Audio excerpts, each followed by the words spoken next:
Hey you guys, welcome back to another episode of Resilient with your host, me, Wintertooth100, and I have a couple things I want to say real quick. Hopefully there's no mob so I can turn and face you guys. First, I think we're gonna do this whole episode in shaders, just to play with it and have it on, so we'll turn that on in just a moment.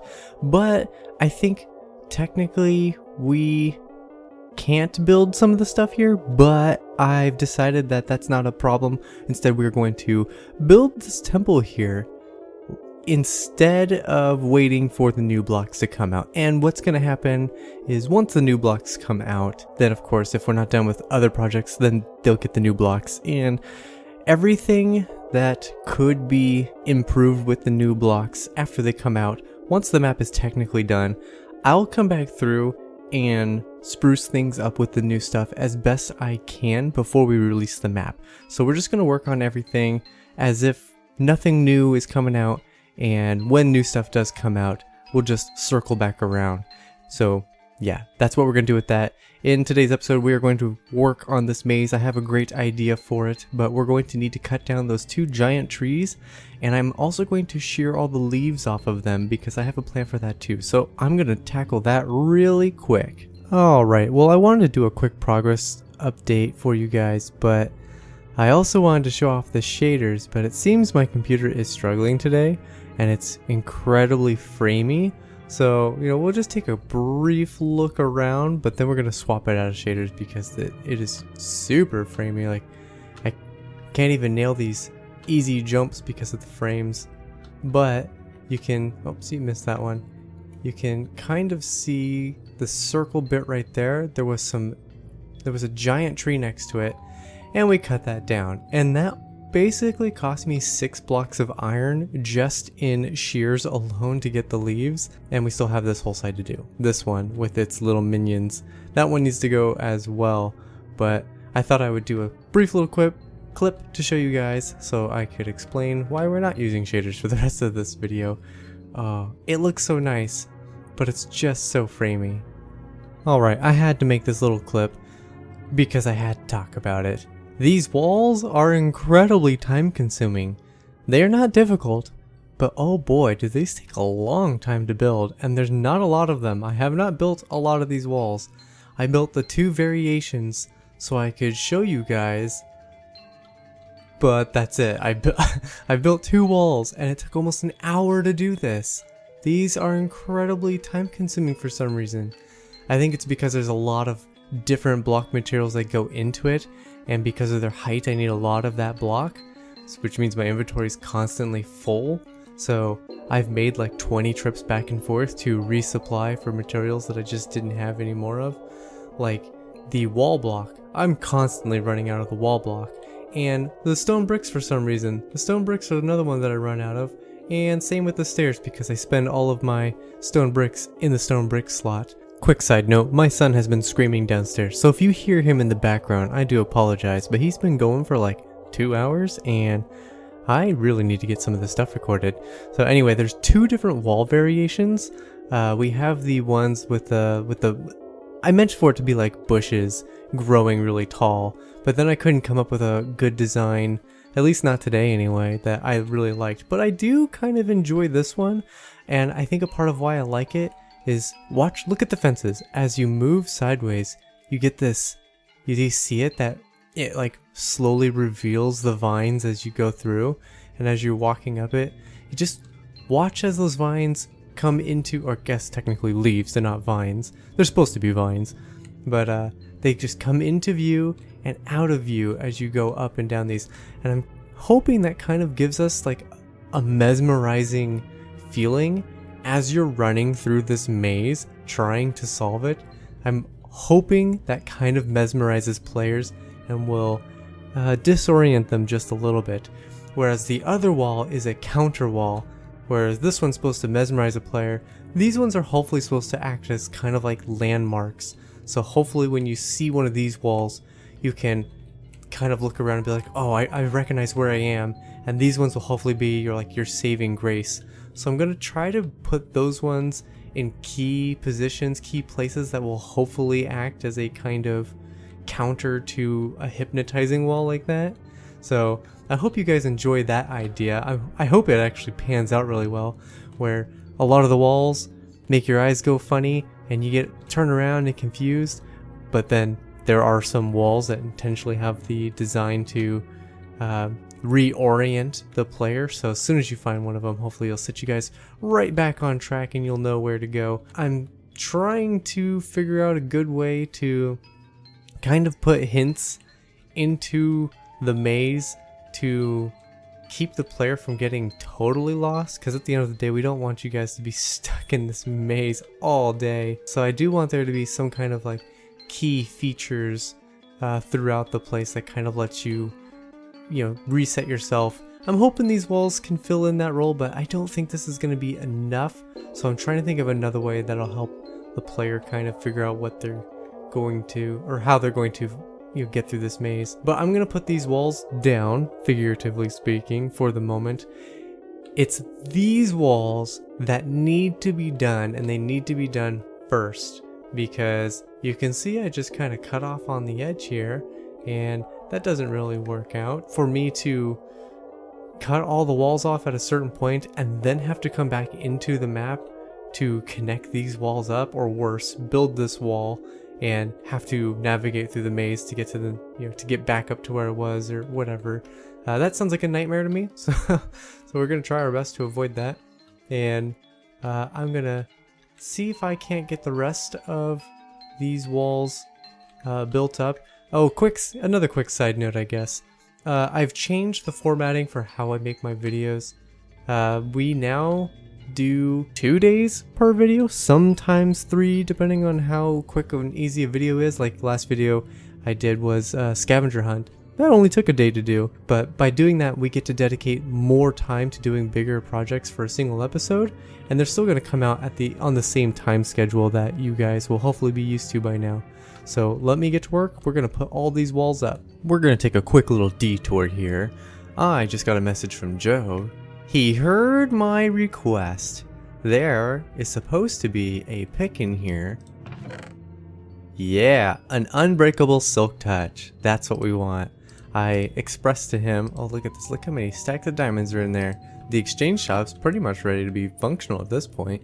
I got my hands on the other one, Toothpick 2.0, that's also unbreakable, but I made a comment to him about how, or at least in my video, about how I almost exclusively use my silk touch pick for obvious silk touching reasons, and lo and behold I get a message this morning when I got on my computer saying that there was a brand new pick in there and I should check it out. And so I had a pretty strong feeling that it was going to have my silk touch, and sure enough it does. So we are all set. We have 2 indestructible picks, probably not totally within the realm of normal survival, but it's fun. We got a big project, and the last thing I really want to focus on is constantly repairing my picks, so we can collect materials.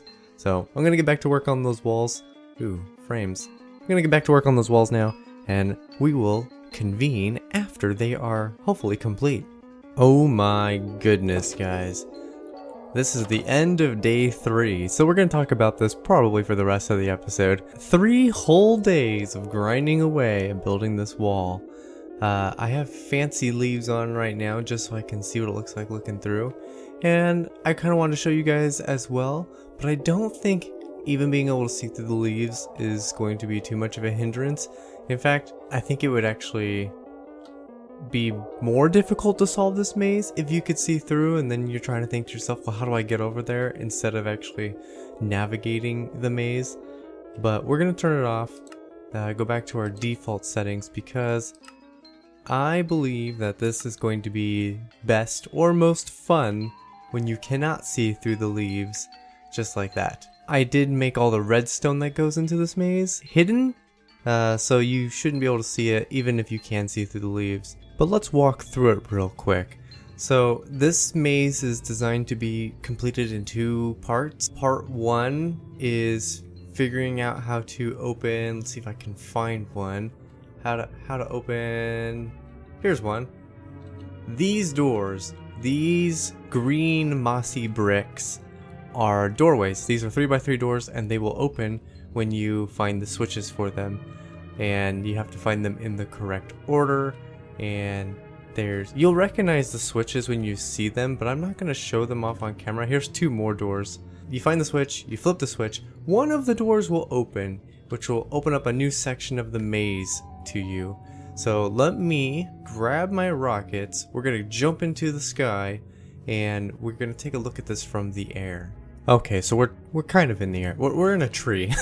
If we look at the maze, you see where you come in through the little foggy area.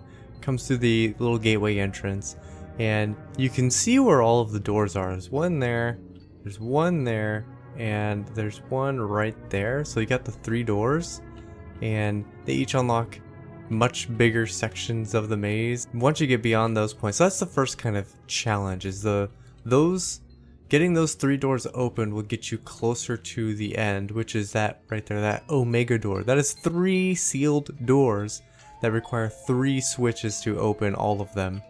And so the back half of it is it's the same as the first part, except you have to find the 3 switches to open those doors, and those switches can be hidden anywhere throughout the entire maze. I'm afraid that the maze might actually be too difficult, and I think I'm gonna have to have somebody come in and try it. Like, maybe I can get Joe to come out here and try to navigate through it, but it might be a little too difficult, but more than what I wanted anyway, because of it. Only because it's so big, I think, that it's easy to get lost.